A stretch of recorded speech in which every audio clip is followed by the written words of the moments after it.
الحمد لله نحمده ونستعينه ونستغفره ونستهديه ونعوذ بالله من شرور أنفسنا ومن سيئات أعمالنا.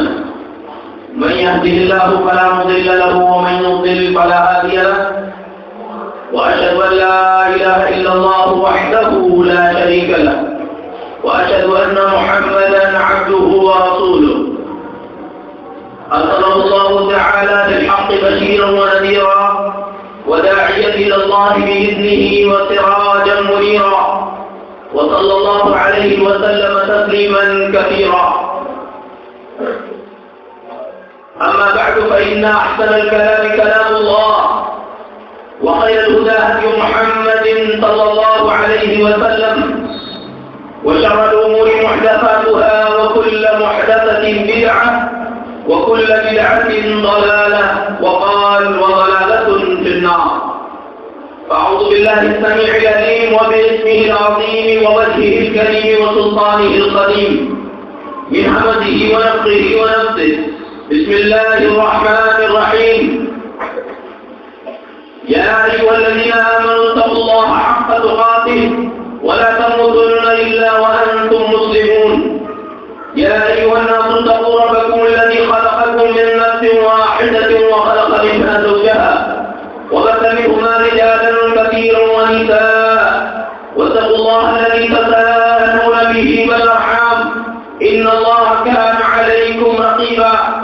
يا أيها الذين آمنوا اتقوا الله وقولوا قولا سديدا يصلح لكم أعمالكم ويغفر لكم ذنوبكم، ومن يطع الله ورسوله فقد فاز فوزا عظيما.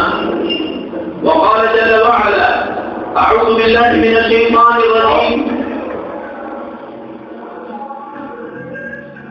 وما خلقت الجن والإنس إلا ليعبدون. وقال جل ذكره: أعوذ بالله من الشيطان الرجيم: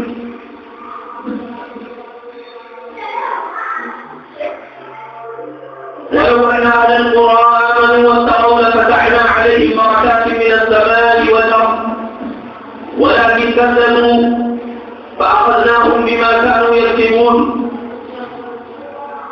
أفأمن أهل القرى أن يأتيهم بأسنا بياتا وهم نائمون، أو أمن أهل القرى أن يأتيهم بأسنا ضحى وهم يلعبون.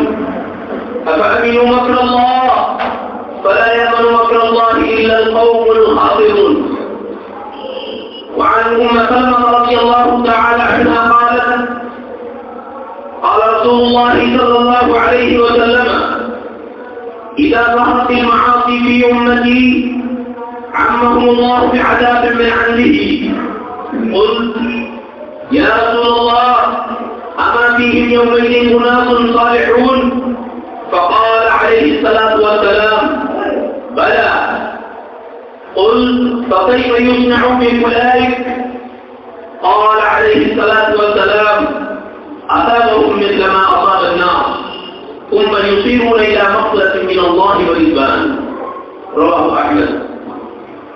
سب سے پہلے ہر قسم کی تعریف و توصیف، بڑائی، بزرگی، کبریائی، عظمت و جلال، حمد و ثنا اور شکر و تفاضل ہوں اس اللہ عظیم وحدہ لا شریک احد و صمد کے لیے، جس نے اس نظام کائنات کو بنایا اور انسانوں کو ان گنت نعمتیں عطا کی اور ہمیں اسلام اور توحید جیسی سکون اور امن و سلامتی جیسی نعمتیں عطا فرمائی. بعد ازاں انگیز درود و سلام ہو سید الاولین والآخرین، امام الانبیاء والاتقیاء والاولیاء والشہداء والصلحاء والمرسلین، محمد عربی جناب رسول اللہ صلی اللہ علیہ وسلم کے لیے. اللهم صل على محمد وعلى آل محمد كما صليت على إبراهيم وعلى آل إبراهيم إنك حميد مجيد. اللهم بارك على محمد وعلى آل محمد كما باركت على إبراهيم وعلى آل إبراهيم إنك حميد مجيد. سبحانك لا علم لنا إلا ما علمتنا إنك أنت العليم الحكيم. حمد لله کے بعد اللہ رب العالمین کا قانون ہے کہ کوئی فرد ہو یا جماعت جب تک اللہ کے سسٹم کو فالو کرتی ہے، اللہ کے نظام کی تابع داری کرتے ہیں، تب تک ان کے جان و مال کے تحفظ کی ضمانت اللہ کے صحیح ہے۔ جب وہ آزاد خیال ہو جاتے ہیں تو اللہ رب العالمین بھی اپنی ضمانت واپس لے لیتا ہے۔ فرمان ہے وَمَا خَلَقُ الْجِنَّ وَالْإِنسَ إِلَّا لِيَعْبُدُونَ، میں نے جن اور انسانوں کو نہیں پیدا کیا مگر لیعبدون، مگر صرف اس لیے تاکہ وہ میری ہی عبادت کریں۔ یعنی اگر وہ مجھے چھوڑ کر کسی اور کی عبادت کرتے ہیں تو گویا وہ اپنے مقصد تخلیق سے منحرف ہو چکے ہیں، اور جب وہ اپنے پیدائشی مقصد سے پھر چکے ہو تو وہ پھر کسی بھی عذاب میں مبتلا ہو، اللہ رب العالمین کو کوئی فرق نہیں پڑتا۔ ایسے لوگوں کے لیے اللہ نے فرمایا وَمَا بَكَتِ السَّمَاءُ وَالْأَرْضُ، کہ آسمان اور اہل آسمان، زمین اور اہل زمین، انسانوں کے علاوہ جو بھی ہے وہ صرف قوموں کی تباہی اور بربادی پر آنسو نہیں بہاتے، اشعار نہیں ہوتے، کیونکہ وہ قوم ہو یا مرد اپنی زندگی کے مقصد سے پھر چکی ہوتی ہے۔ جناب رسول اللہ صلی اللہ علیہ وسلم نے اس کو ان الفاظ میں فرمایا من کان للہ کان اللہ لہ، جو اللہ کا ہو کر رہا اللہ اس کا ہو گیا۔ اس کا مفہوم مخالف ہے جس کا واسطہ، جس کا رابطہ، جس کا رشتہ، جس کا تعلق اللہ سے ٹوٹا، پھر اللہ رب العالمین اس کا ناصر و حامی نہیں ہوگا۔ من کان للہ کان اللہ لہ۔ اگر کسی قوم کی تباہی دنیا اپنی آنکھوں سے دیکھ رہی ہے اور چاہتے ہوئے بھی کوئی روک نہیں سکتا، تو اس کا صاف مطلب ہے کہ عذاب ہو یا آزمائش کسی بھی مقصد سے اس قوم کی تباہی مقدر ہے۔ موجودہ دور میں تمام مساجد سے خطبے ہو رہے ہیں، ہر اسٹیج سے مسلمان چیختے اور چلاتے ہیں، صداہائے بات درست ہے۔ اس ساری دنیا میں عالمی پیمانے پر احتجاجات جاری ہے، مذمتیں کی جا رہی ہے۔ کس کام کے لیے، کس بات کے لیے؟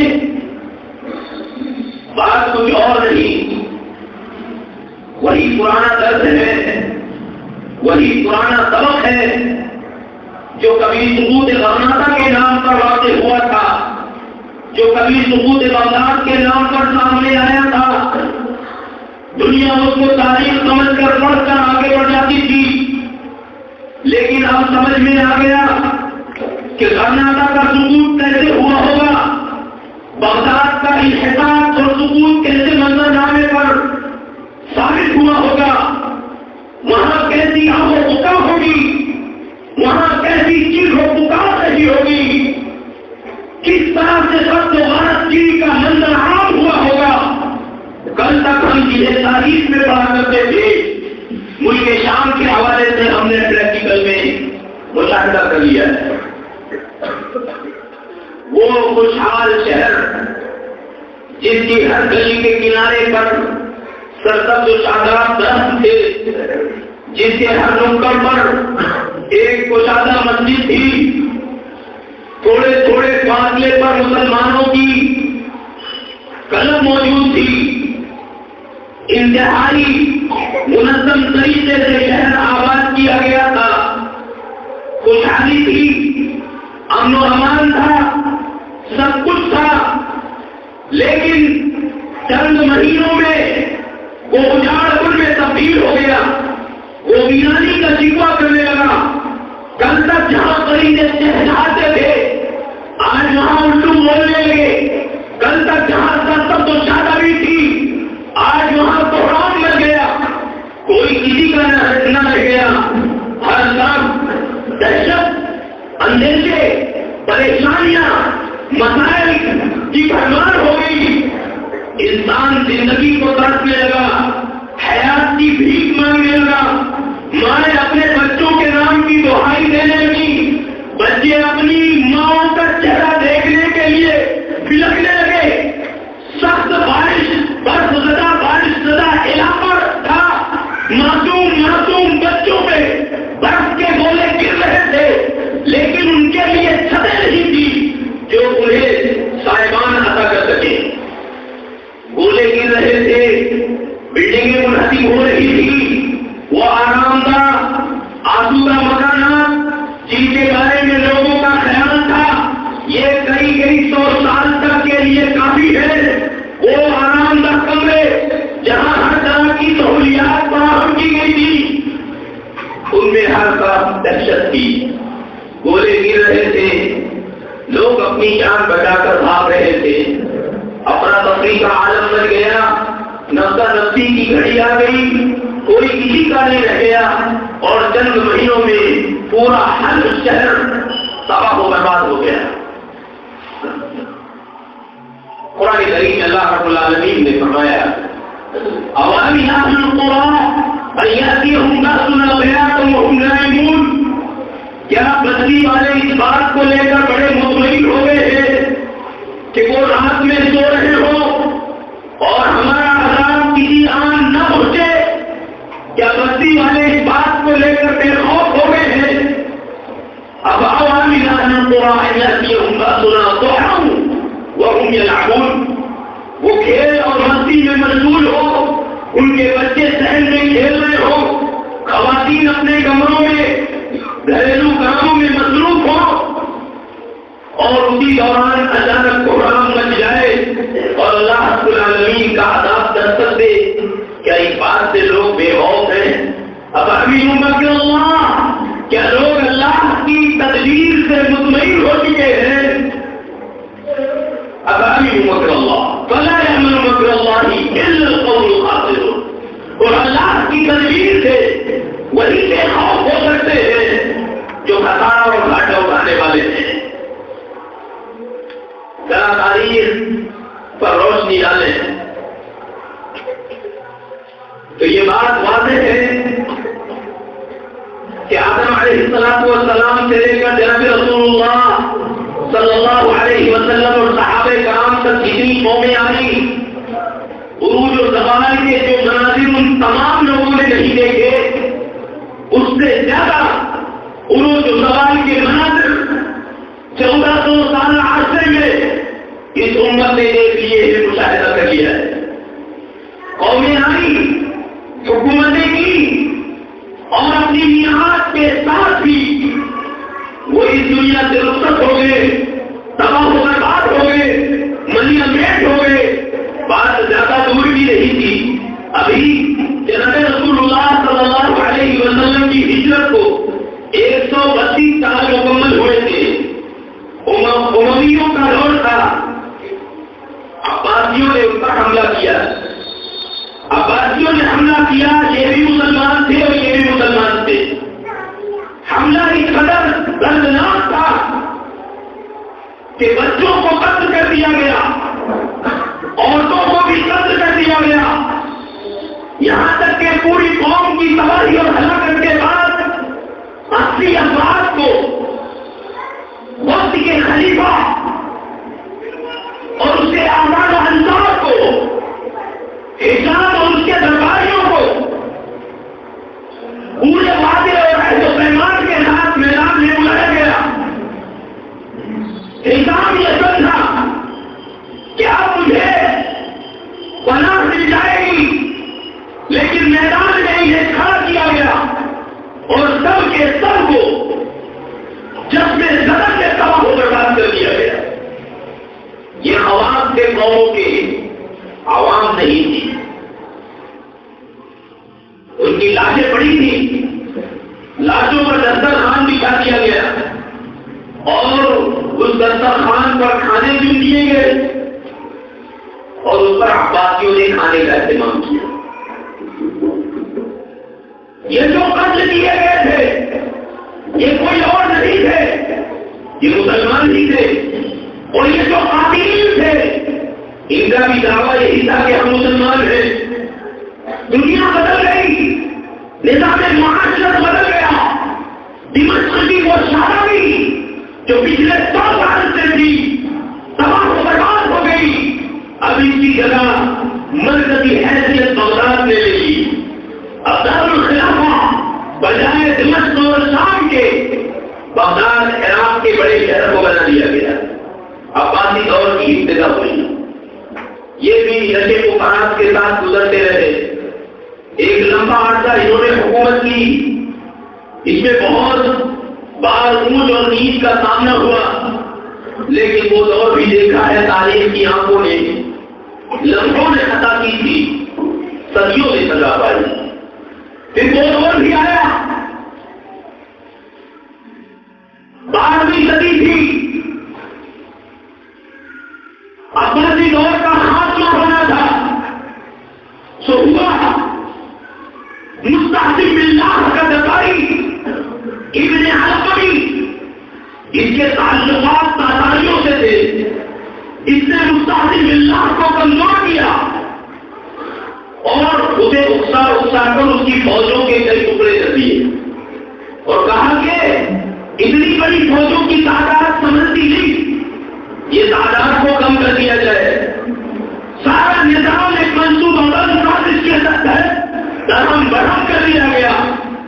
پھر دیکھا لوگوں نے کہ ہلاکو جو تاتاریوں کا سربراہ تھا اپنے لاؤ لشکر کو لے کر آیا اور بغداد کی اینٹ سے اینٹ بجا دی۔ جہاں اسلام کی بڑی بڑی عظیم الشان لائبریریاں تھیں، ساری کتابوں کو جلا کر خاکستر کر دیا گیا۔ جب وہ کتابیں سمندر میں بہا دی گئی تو ہفتوں سمندر کا پانی سیاہ رہا، کالا رہا۔ مسلمانوں کے سروں کے مینار تعمیر کیے گئے، 23 مینار جو شہر اور سطح زمین کے ہر کنارے سے نظر آتے تھے۔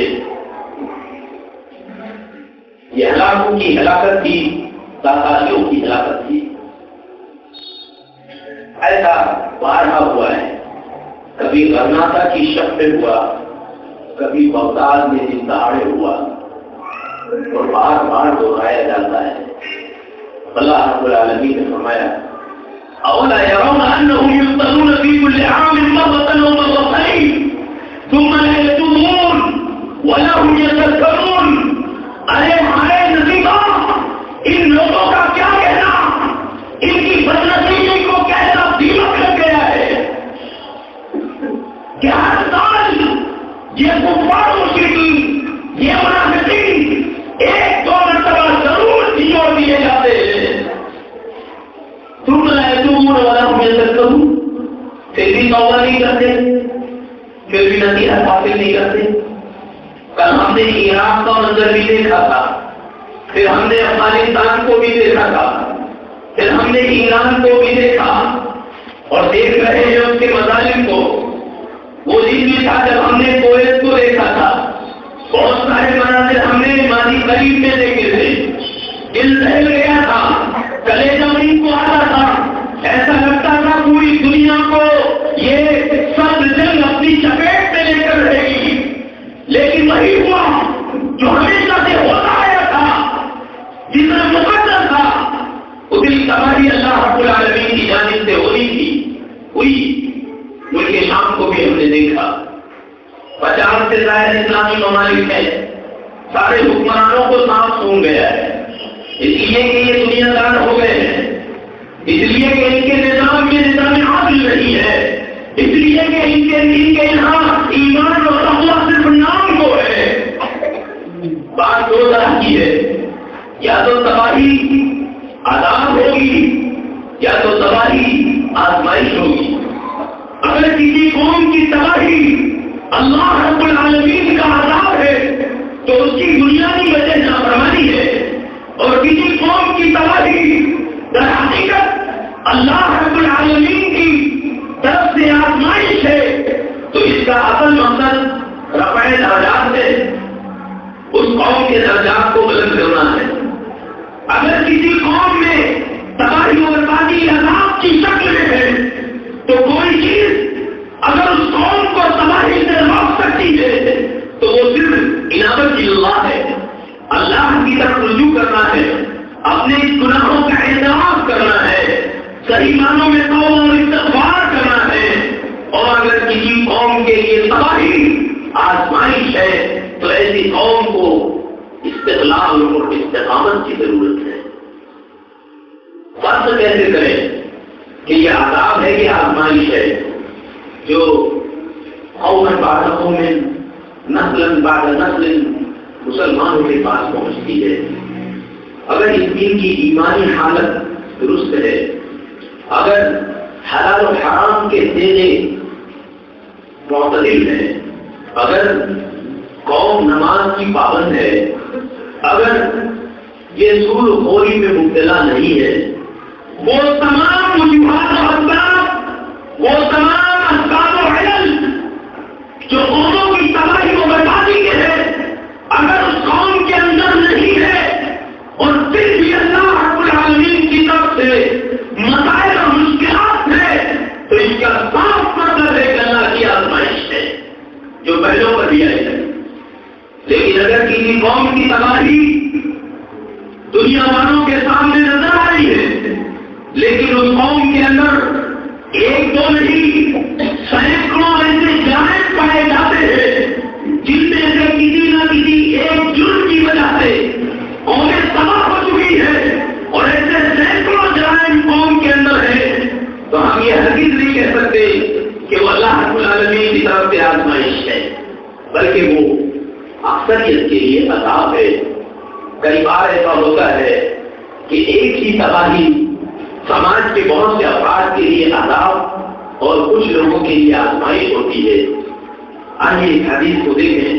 امام احمد بن حنبل رحمہ اللہ نے حضرت ام سلمہ ام المؤمنین رضی اللہ عنہا سے روایت نقل کی ہے کہ رسول اللہ صلی اللہ علیہ وسلم نے فرمایا اذا ظهرت المعاصی في امتی عنهم اللہ بعذاب من عنده، جب کسی قوم میں، میری امت کے کسی طبقے میں، میری امت کی کسی قوم میں نافرمانی عام ہو جائے گی، نافرمانی کا دور ہوگا، تو پھر اللہ رب العالمین پوری قوم کو، پورے علاقے کو آفت میں مبتلا کر دے گا، پریشانیوں کا سامنا انہیں کرنا پڑے گا، زندگی کی وہ بھیک مانگیں گے، سب خون مارا جائے گا، بچوں کو الگ کیا جائے گا، جوانوں کو سبق کیا جائے گا، لڑکیوں کی ہمتیں لوٹی جائے گی، وہ چیخیں گے، چلائیں گے، ان کی دعائیں قبول نہیں ہوگی، ہنستا کھیلتا گھرانا،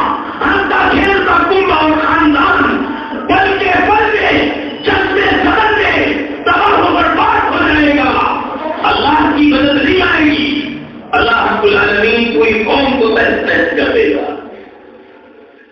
پوچھا ام المؤمنین سے امامهم يومئذ الناس صالحون یا رسول اللہ، اے اللہ کے رسول صلی اللہ علیہ وسلم، پوری قوم میں کیا نیک لوگ رہیں گے نہیں؟ کوئی ایسا نہیں رہتا جس کو صالح کہا جا سکتا ہو؟ کہا بلا، کیوں نہیں، نیک لوگ تو ہر قوم میں ہوتے ہیں۔ فَكَيْفَ يُصْلَحُ بِأُولَٰئِكَ یا رسول اللہ، اے اللہ کے رسول صلی اللہ علیہ وسلم، پھر یہ عام تباہی کیوں ہوگی؟ فرمایا اصابهم مثل ما اصاب الناس ثم يصيبون الى مغفرة من الله ورضوان، یہ اللہ کا دستور ہے، جب کسی قوم پر عذاب آئے گا تو پوری قوم کو اپنی لپیٹ میں لے گا، نیک لوگ ہوں گے ان کے ساتھ بھی وہی سلوک ہوگا، کیونکہ وہ اذا كثر الخبث، جب برائی بڑھ جائے گی اور وہ درمیان میں سیدھا سیدھا نیک لوگ رہیں گے ان کے ساتھ بھی وہی تباہی ہوگی۔ پھر اللہ رب العالمین کی یہاں اپنی مغفرت اپنی نیتوں اور اپنے اعمال صالحہ کی بنیاد پر ان کی محبت کی جائے گی. ایسا نہیں ہوگا یہ فلاں صاحب کا مکان ہے اس کو چھوڑ دو، تباہی آئے گی تو سب کے ساتھ آئے گی. تاریخ میں ایسا کئی بار ہوا ہے، اس کے کئی اسباب ہیں. سب سے بڑی بات یہ ہے کہ دیکھتے ہی دیکھتے پوری دنیا کے لوگ کچھ نہیں کر سکے اور ایک ہم تاخیر کا شہر ویرانی کا شکار ہو گیا، اور ایسا بارہا ہو رہا ہے. آخر اس کے اسباب کیا ہیں؟ آخر ہمارے لیے اس میں کون سا درس عبرت ہے؟ اس کے بہت سے اسباب ہیں، بہت سے اسباب ہیں جنہیں ایک کتاب میں بیان نہیں کیا جا سکتا. سب سے بڑا سبب ہے توحید میں خلل. اللہ رب العالمین نے فرمایا سنلقي في قلوب الذين كفروا الرعب بما أشركوا بالله ما لم ينزل به عليهم سلطانا. کہ جن لوگوں نے اللہ کے ساتھ شرک کیا، ایسے کافروں کو ان کے دلوں میں ہم قریب روک ڈال دیں گے، گھبراہٹ ڈال دیں گے. کیوں؟ ان کے کفر اور شرک کی وجہ سے. یا کسی قوم میں دشمن قوم کا خوف آ جائے، روک ڈال دیا جائے، تو سمجھ لیں کہ یہ قوم کی اکثریت توحید سے دور ہے. جس کے دل میں اللہ کا خوف نہیں ہوگا اسی کے دل میں بندوں کا خوف آئے گا. جس کے دل میں اللہ کا خوف ہوگا بندوں کا خوف وہاں جگہ نہیں بنا سکتا. شرک وہ تباہی ہے جس نے پوری کی پوری قوموں کو تباہ کیا اور انہیں مستقل بنا کر رکھ دیا. یہ شرک ہی ہے جس نے مسلمانوں کا اثر و رسوخ ختم کر دیا. یہ شرک ہی ہے جس نے ان کے ماضی کے تشخص کو، وقار کو تباہ و برباد کر دیا. وہ بیمن کے کپڑے پہنتے تھے لیکن شاہان قیصر و کسریٰ ان کے نام سے تھما دیتے تھے. تجھے آبا سے اپنے کوئی نسبت ہو نہیں سکتی کہ تو گفتار وہ کردار خالدوں سے یاد. گماری ہم نے جو اسلاف سے میراث پائی تھی، سوریا سے زمین پر آسمان نے ہم کو دے مارا. بات صرف وہی ہے. وما اصابكم من مصیبت فبما کسبت ایدیکم. تمہارے پاس جو بھی مصیبت پہنچتی ہے وہ تمہارے ہی اعمال کا نتیجہ ہے. دوسری جگہ اللہ نے فرمایا ظہر الفساد فی البر والبحر بما کسبت ایدی الناس.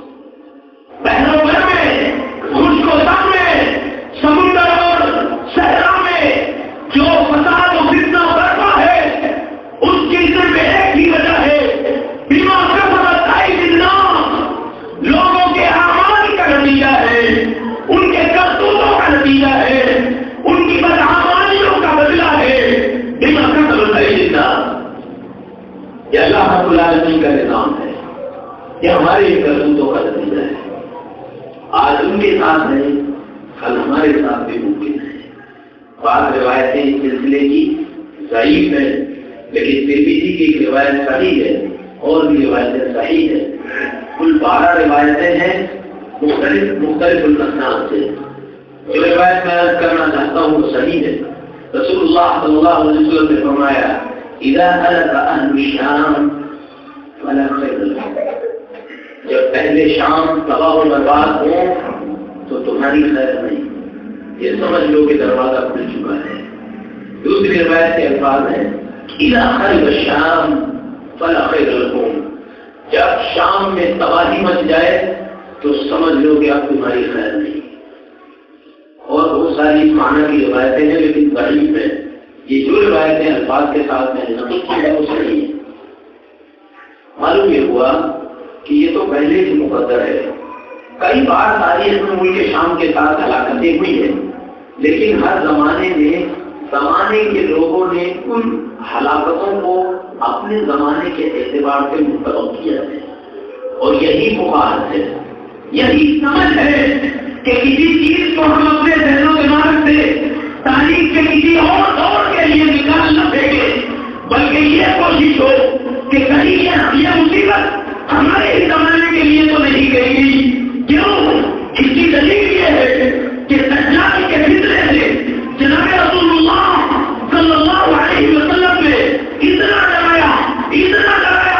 کہ نبی کے زمانے میں ابن سیاد نام کا ایک شخص تھا جس کی فطرت، جس کی جبلت، جس کی طبیعت عام انسانوں کی طرح نہیں تھی. تو صحابہ کرام کا ایمان دیکھو، ان کا جوش و جذبہ دیکھو، ان کا ایمان و تقویٰ دیکھو. مارے خوف و دہشت کے وہ ابن سیاد ہی کو دجال کہتے تھے. یہی دجال ہے، یقیناً ہونا وہ ابن سیاد دجال ہے. معلوم یہ ہوا کہ کوئی حدیث اگر مختلف زمانوں کے اعتبار سے اس کے مطابق فضلیں جاری ہیں تو اس کو کسی اور زمانے کے لیے خاص کرنا اور اپنے آپ کو آزاد رکھنا یہ اس طرح کا جائز نہیں ہے، بلکہ کوشش یہ ہونی چاہیے کہ اس دہشت کو اپنے دور کے مطابق دیکھا جائے. جیسے جیسے زمانہ آگے بڑھ رہا ہے، لوگ ترقی کر رہے ہیں، رسولوں کا، انبیاء کا زمانہ دور ہو رہا ہے، قیامت قریب ہو رہی ہے، تو تباہی، فتنہ اور شر کی جتنی روایتیں ہیں پہلے سے زیادہ قابل عمل ہوں گی، پہلے سے زیادہ قابل سمجھ ہوں گی. اس لیے ہمیں بہت زیادہ ہوش کے ناخن لینے کی ضرورت ہے کہ کہیں ایسا تو نہیں ہے کہ اب تباہی کا دروازہ کھل چکا ہے، اب سارے منصوبے، ساری پلاننگ سب طرح کے گلے رہ جائیں گے. اب وہی ہوگا جو دنیا کے آخری دور میں ہوا کرتا ہے. بہت سے اسباب ہے. ایک بڑا سبب بنیادی سبب معصیت ہے. میں شیخ ابن مبارک کا وہ قول نقل کر دوں، فرماتے ہیں رأيت الذنوب تميت القلوب وقد يريد الله إيمانها. خلق الذنوب في حياة القلوب وخير لنفسك عصيانها. هل أرسل الدين إلى القلوب أحباب سوء ورهبانها. رأيت الذنوب تميت القلوب. میرا تجربہ ہے، یہ ابن مبارک وہ ہے کہ کسی علاقے میں چلے جائیں تو سارے علاقے کے عوام و خواص ابن مبارک کی استقبال میں اس طرح سے جمع ہوتے ہیں کہ پورا گاؤں کا گاؤں، شہر کا شہر دھول میں آ جاتا ہے. لوگ مائیں اپنے بچوں سے کہتی ہے تم نے سنا نہیں کہ تمہارے شہر میں ابن مبارک تشریف لائے ہیں اور تم ہو کہ یہاں گھر میں چوڑی پہنے بیٹھے ہو. جاؤ استقبال کرو، ان کی مجلس میں، ان کی صحبت میں کچھ دیر رہ لو. یہ ابن مبارک ہے. فرماتے ہیں رأيت الذنوب تميت القلوب. وہ میرا یہ خیال ہے کہ دلوں کو مردہ کرنے کا ایک ہی سبب ہے اور وہ گناہ ہے. وقت يريد الله إيمانها. اور بار بار گناہ کرنا ہی در حقیقت آدمی کو ذلیل و رسوا کرتا ہے. ترک الذنوب حیات القلوب. گناہوں کا ترک کرنا یہی در حقیقت دلوں کی زندگی ہے. خیر لنفسک عصیانها. اگر تجھے کسی کی نافرمانی کرنا بھی ہے تو تو اپنے نفس کی نافرمانی کر، یہ تیرے لیے بہتر ہے. الافضل الدین الا الملوک. دین کی شکل بگاڑی کس نے؟ سوائے بادشاہوں کے، صاحب اقتدار کے، اور سوائے پیٹ پرست جھوٹے مکار علماء جن کا ظاہر تو علماء ہے باقی تو دنیا پرست ہے. دین کو انہوں نے معمولی دنیاوی رقم کے عوض فروخت کر دیا ہے. نؤمن ببعض ونکفر ببعض. بعض چیزوں پر ایمان کرتے ہیں، بعض کا انکار کرتے ہیں. وہ سارے علماء نے دین کی شکل بگاڑ کر رکھ دی ہے. یہی علماء سو اور یہی اصحاب اقتدار جنہوں نے تاریخ اسلام کا مذاق بنایا ہے، ساری آفتوں کے یہی دونوں ذمہ دار ہیں. عوام اکثر انہیں کے پیچھے چلتی ہے، یا تو صاحب اقتدار ہو یا پھر علماء سو ہو. کیسے کیسے دین کو دستکاری لگائی ہے، کیسے کیسے تکلیف پہنچائی ہے. تاریخ کے سارے واقعات ختم کیے. قرآن کریم میں اللہ رب العالمین نے سورہ بنی اسرائیل میں کہا وَإِذَا أَرَدْنَا أَن نُهْلِكَ قَرْيَةً أَمَرْنَا مُتْرَفِيهَا فَفَسَقُوا فِيهَا. عذاب آیا نہیں ہے لیکن آ سکتا ہے. اس کی نشانیاں کیا ہیں؟ اللہ نے فرمایا وَإِذَا أَرَدْنَا أَن نُهْلِكَ قَرْيَةً أَمَرْنَا مُتْرَفِيهَا فَفَسَقُوا فِيهَا. جب ہم کسی قوم کو تو ہلاکت اور تباہی سے پہلے اس کی نشانی یہ ہے کہ سماج کے خوشحال لوگوں کو ہم فسق و فجور اور معصیت میں مبتلا کر دیتے ہیں. جو اہل علم و مقصد ہے، جو اہل بصیرت ہیں، جو صاحب مال ہیں، وہ فتنہ اور فساد کا شکار ہو جاتے ہیں.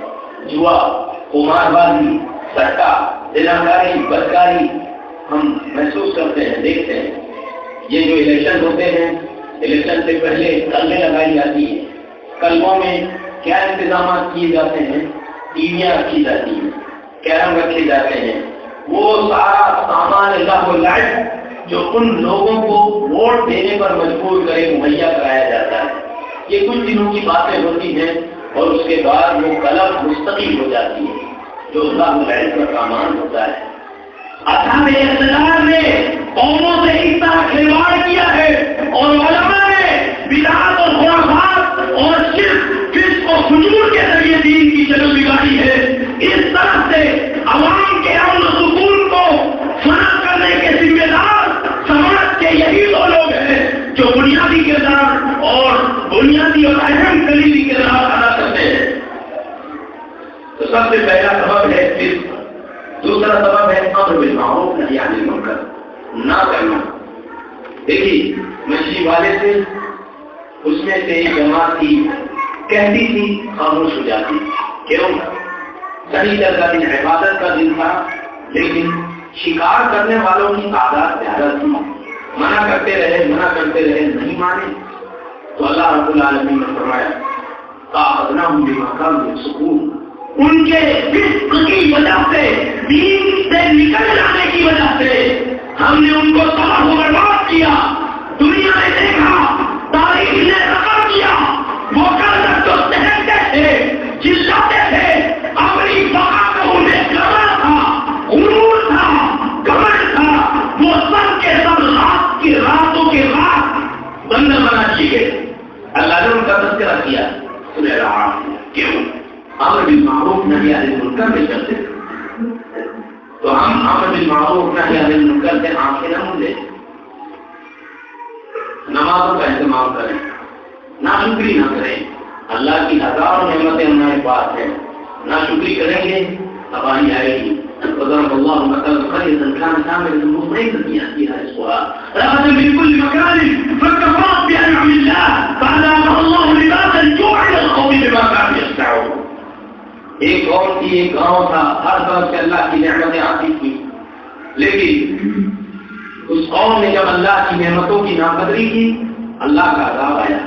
پوری قوم تباہ و برباد ہوگی، یا تو سیلاب کے ذریعے، یا تو قحط کے ذریعے، یا دشمنان اسلام کے تسلط کے ذریعے.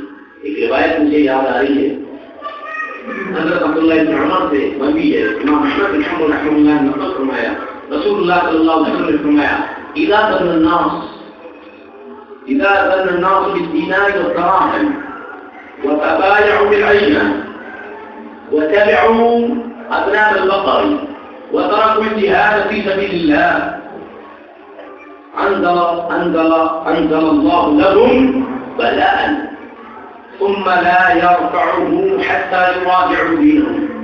اللہ نبی صلی اللہ علیہ وسلم نے فرمایا جب کوئی قوم کی سوچ و فکر صرف دینار اور درہم تک ہو، بس ان کے زاویہ فکر وہیں تک محدود ہو، ہر چیز میں پیسہ، وہ تبايعوا بالعینہ، اور وہ بیانہ دینے لگے. بیع عینہ عربی میں کہتے ہیں بیع عینہ، وقت کے ساتھ ساتھ اس کو بیانہ کہا جانے لگا. بیانہ کہتا 2 لاکھ روپے بیانہ دے دو، خریدی کل ہو جائے گی، اور اس کے بعد کس نے دیکھا ہے کہ کل ہونے والا ہے، پیسہ رک گیا. یہ بیانہ دے دیا، پیسہ رک گیا. ایسے دلال موجود ہے، ایسے سارے ایجنٹ موجود ہیں. پیسہ لے لیا، تمہیں کویت میں دبئی میں سعودی میں بھیجنا ہے، 2 لاکھ روپے لے لیے، اور کہاں کا سعودی اور کہاں کا دبئی، بات کسی کمپنی کی کھیت میں بھیج دیا. ایسی میں نے ایک آدھ مثال دی ہے، ہم سمجھ سکتے ہیں. کوئی لین دین سے پہلے پیسہ جمع کروا لینا اور اس کے بعد اس میعاد اور معاہدے پر پورا نہ اترنا، یہ تواضع بدعیہ ہے۔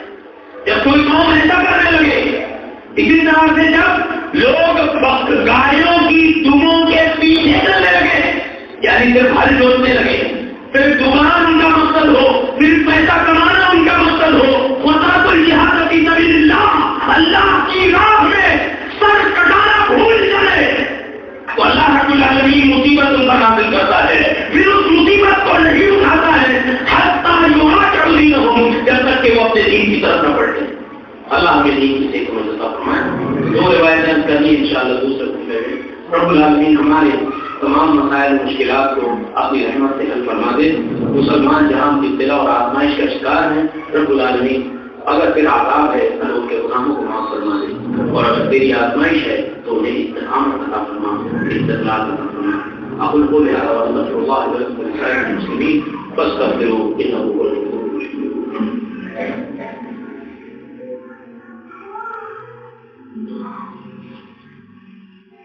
رسول اللہ صلی اللہ علیہ وسلم نے فرمایا، صحیح مسلم کی روایت ہے، نبی صلی اللہ علیہ وسلم نے فرمایا ایاکم الجلوس علی القرآن، قالوا ما لنا بد یا رسول اللہ نتحدث فیہا۔ اللہ کے نبی نے فرمایا دیکھو راستوں کے کنارے بیٹھنے سے بچو۔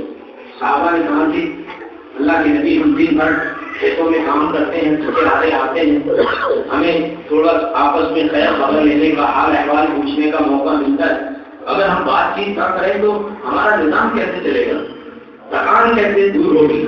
اللہ کے نبی علیہ السلام نے فرمایا کہ اگر تم مجھے بجائے فاطمہ صحیح رہا، تمہیں بیٹھنا ہی ضروری ہے تو سنو راستے کا حق ادا کرو۔ بڑی حیرت بھی صحابہ کرام کو، ماں باپ کا حق ہے، ہمسایوں پڑوسیوں کا حق ہے، بیوی بچوں کا حق ہے، اس کا حق ہے، بندوں کا حق ہے، اللہ کا حق ہے، یہ راستہ جو غیر جاندار چیز ہے اس کا کیسا حق ہے؟ پوچھا کیا حق ہے؟ تو آپ نے فرمایا غض البصر، نگاہیں پست رکھو، کسی کی بہن بیٹیوں پر نگاہ مت رکھو، اور السلام، سلام کا پورا جواب کرو، جب کوئی سلام کرے تو وعلیکم السلام یا ورحمۃ اللہ وبرکاتہ بھی کہو، وَإِذَا حَيِّيتُم بِتَحِيَّةٍ فَحَيُّوا بِأَحْسَنَ مِنْهَا أَوْ رُدُّوهَا۔ یہ دوسرا حق ہے سلام کا جواب کرو۔ تیسرا حق کف الاذى، تکلیف دہ چیز کو دور ہٹاؤ۔ سڑکیں ہم دیکھ رہے ہیں، ہر صاحب دکان چاہتا ہے کہ اس کی دکان کے سامنے بریکر ہو، ہر گھر والا چاہتا ہے کہ میرے گھر کے سامنے بریکر ہو، سارا نظام درہم برہم ہو گیا۔ قوموں کے اکثر لوگوں کی کمر کی شکایتیں ہو گئی، پریشانی میں مبتلا ہو گئے۔ اگر بریکر کسی ایکسیڈنٹ کا حل ہے تو پھر کون سی ایسی جگہ ہے سڑک پر جہاں بریکر نہ بنایا جائے؟ آدمی چاہے گا کہ اس کے گھر کے پاس بریکر ہو، یہ حل نہیں ہے۔ 10 گنا گاڑیاں بڑھ گئی، عوام بڑھ گئے، لیکن مسلم سماج اور معاشرے کی تنگ گلیاں دیکھو، ان کے مسائل دیکھو، ان کی پریشانیاں جو لوگوں کے لیے انہوں نے فراہم کی ہے راستوں میں، ان کو دیکھو۔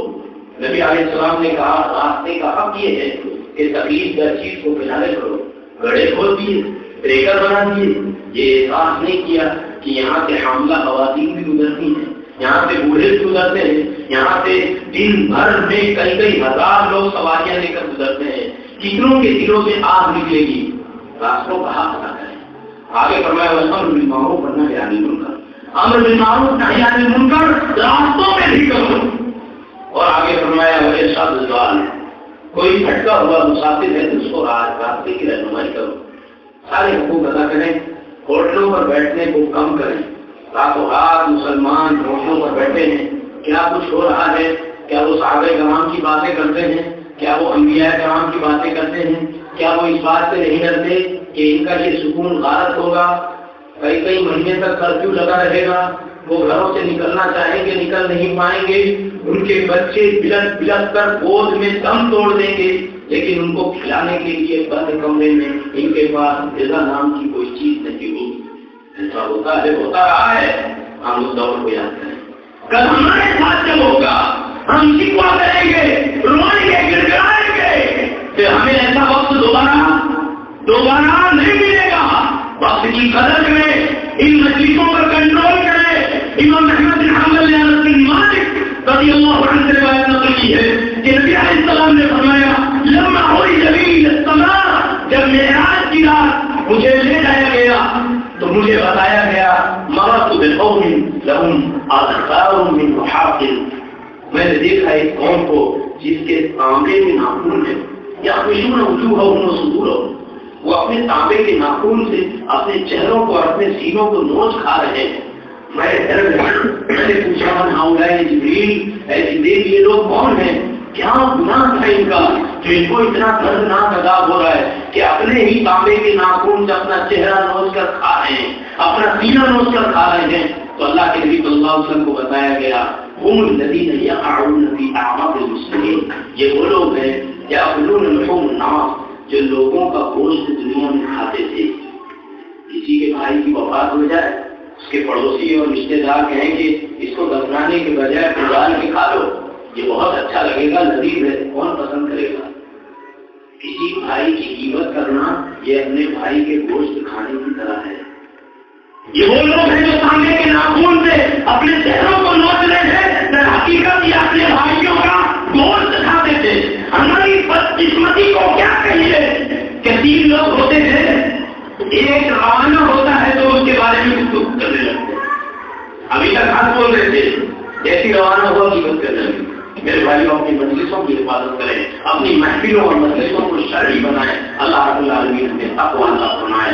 ان اللہ یأمر بالعدل والإحسان وإيتاء ذي القربى وينهى عن الفحشاء والمنكر والبغي يعظكم لعلكم تذكرون اذكروا الله يذكركم وادعوه يستجب لكم ولذكر الله تعالى أعلى وأعز وأجل وأكرم